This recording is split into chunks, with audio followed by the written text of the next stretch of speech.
Well, with just a week and a half to go before the primary, the race for Providence mayor is growing more contentious by the day. As we first reported last night, candidate Michael Solomon is accusing rival Jorge Elorza of plagiarism over a letter Elorza sent supporters acknowledging a shoplifting arrest years ago. That was one of the key topics of discussion today when we brought the two Democrats face to face for a special Newsmakers debate.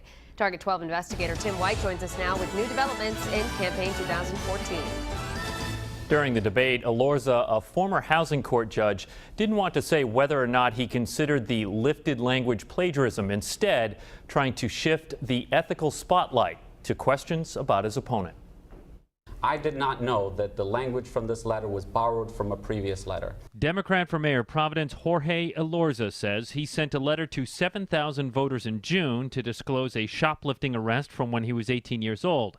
The problem, one paragraph is virtually identical from one sent out by Central Falls Mayor James Diosa in 2012. I sat down with this person. I related my story in my own personal words. They presented to me this first draft. Had I known that the language was borrowed from another letter, there is no way that I would have approved it. City Council President Michael Solomon chided Elorza for not saying whether he considered it plagiarism. This wasn't an average political mail piece. This was a letter to come from your heart. You signed it. I guess the question is, was it plagiarism? That's a yes or a no in my book. Elorza shifted to an Ethics Commission investigation Solomon is currently facing.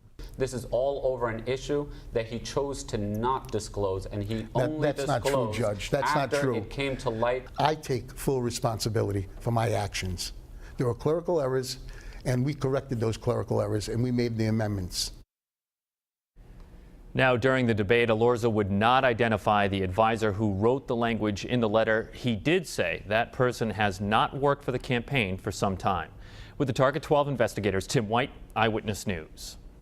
You can see the full debate between Solomon and Elorza on a special hour-long edition of Newsmakers Sunday morning at 5 a.m. here on WPRI 12 and at 10 a.m. on Fox Providence. You can also watch it right now on WPRI.com.